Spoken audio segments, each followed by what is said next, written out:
let's talk about solo travel.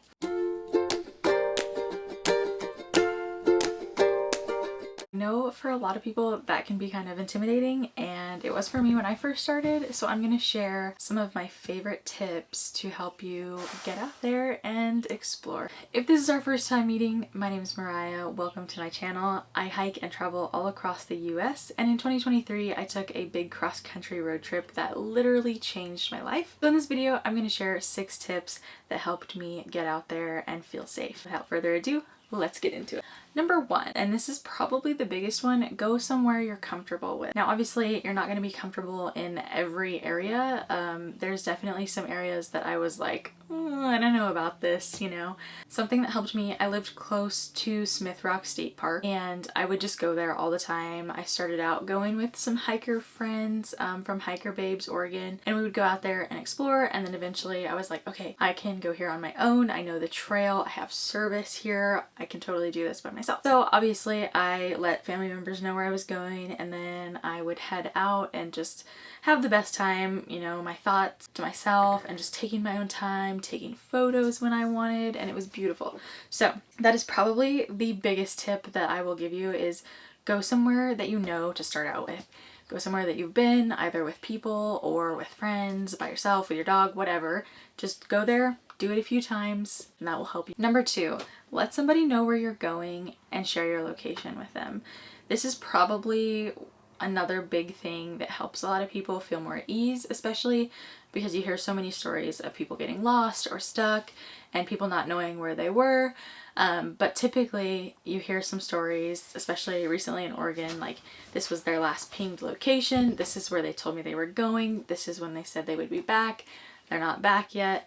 And it helps kind of give search and rescue and teams a place to start, at least, versus where if you were just to go out and not tell anybody where you're going, they might be like, well, you know, she could have went this way, she could have went this way, and then chances of getting help out to you are a lot harder. So make sure that you have somebody that you trust, that knows your location, and that you let know when you're leaving and when you'll be back. For me, this is super important because it's usually just me and Maverick, and a lot of the times we go to some super remote trails, and I want somebody to know where I am. It just makes me feel better that I have somebody. I also have a Garmin too, which we'll talk about later. Just making sure that somebody knows.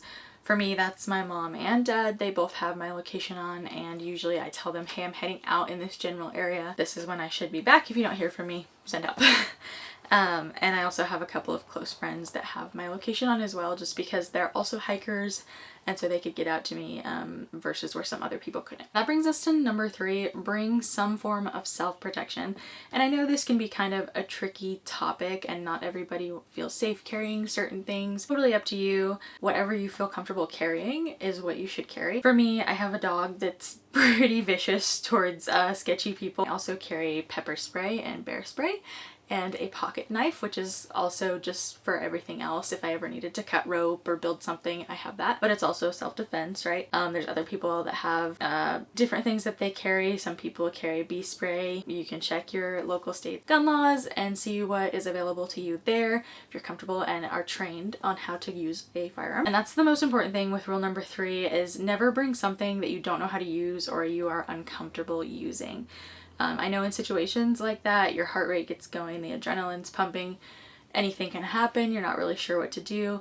So just definitely make sure you take the appropriate classes or prepare yourself on if you were to have to use those, how you would react to it. And a lot of the times it's just hiking with a dog. Big dogs deter people and other animals, so if you have a dog and you want to bring them hiking, that's probably your best bet. Number 4 is start small. It doesn't have to be crazy long trips or weeks away from home or 3 nights in the backcountry. 100% you can start by going on a little nature walk or even a little walk around your neighborhood. Sometimes in certain areas that might not be the safest option, but I found that I was like, wow, I want to go on these big adventures and I want to go do this and this, but I'm like, then I get overwhelmed with all of the things that go into it, right? The planning and the figuring out if it's gonna work out and letting people know what I'm planning on doing. And then it was like this big just jumble, and I was like, I don't know where to start. Start small. Start at your local neighborhood nature trails, your little hikes that you have near your home, anything that's close. Start there. Get out, do something, and actually too, like, like just helping with solo travel in general, you can just go out to eat by yourself, go to a restaurant, go to a coffee shop and work for a little bit.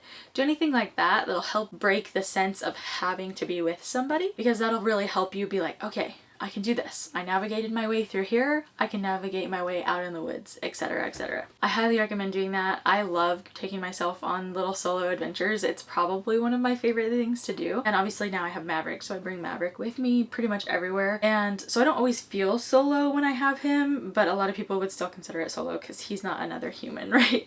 So just make sure you go somewhere and get yourself out there and just, you know, take a minute to see like what really happens around you, pay attention to your surroundings, how people are, but don't stress yourself out with it at the same time, right?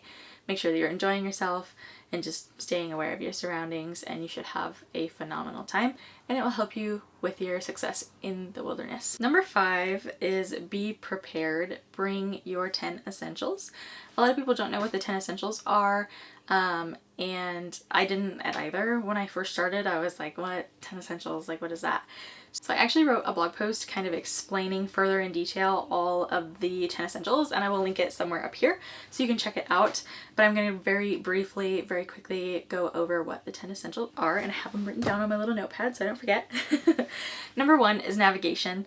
I use quite a few different things for this. I also use AllTrails Peak, and I download all the maps that I am going to do before I go out, so that way I have those downloaded and I can see the trail. Number 2 is sun protection. Always, always, always wear your sunscreen. That is one of the most important things. When you're outdoors all the time, the sun and the wind and all the elements damage your skin very much, and people don't realize it. So make sure you have your sun hat, sun protection, sunscreen, all of that good stuff. Number 3 is insulation, and that just means jacket, gloves, anything to keep you warm. If you're doing mountain hikes, you'll definitely want to bring layers, because you never know what the weather is going to be like so many thousand feet up. Number 4 is illumination. If you do not plan on being out, you know, past a certain time or past sunset, it doesn't matter. You should always bring some form of lighting, whether it's a flashlight on your phone, which I wouldn't always recommend just that because your phone can die.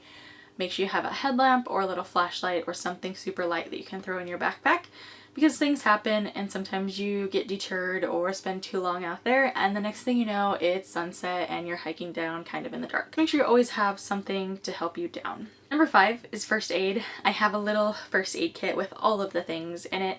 Make sure you're suited for what would be best for you. I feel that I only need like a tick remover, band-aids, gauze, little finger splints, stuff like that.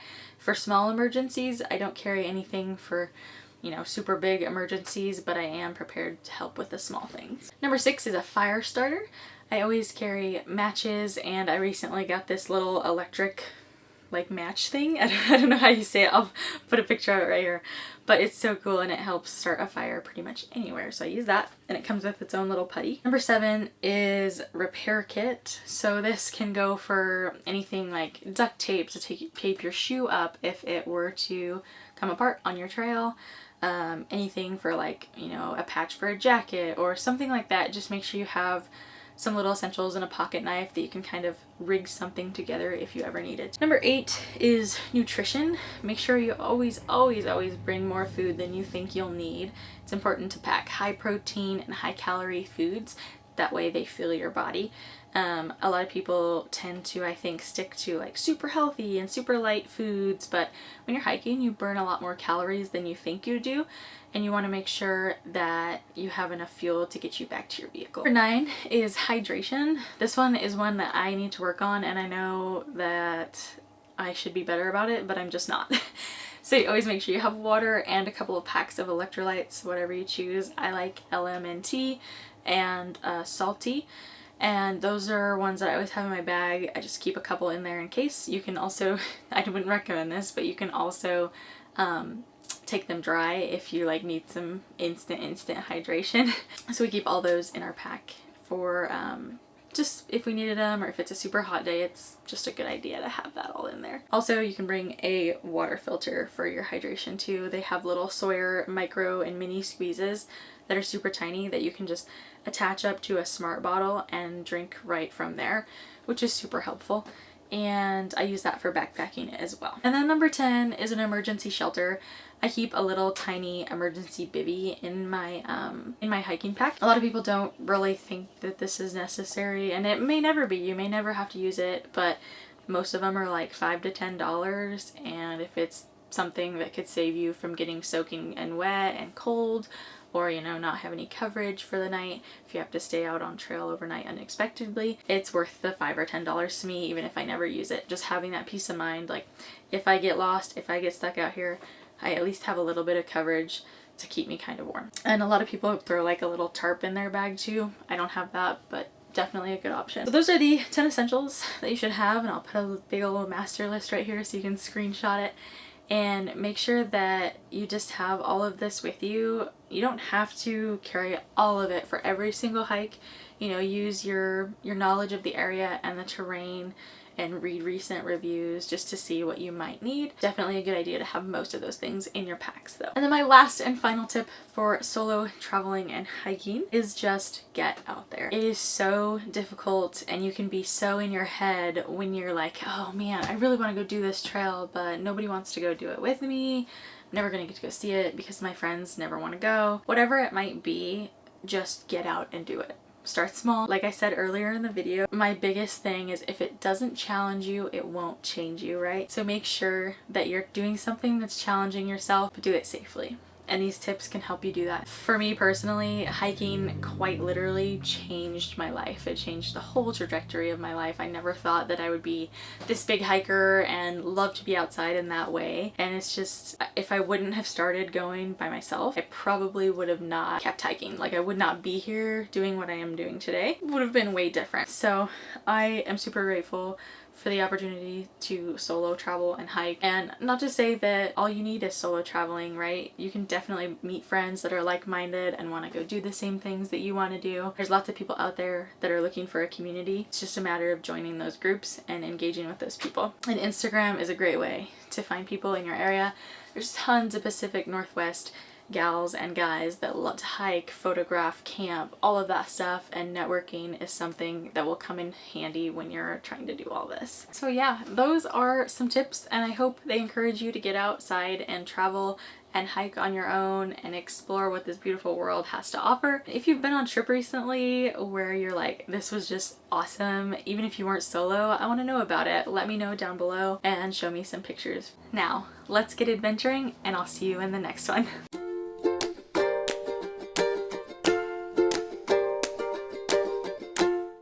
Is this thing on? Hello?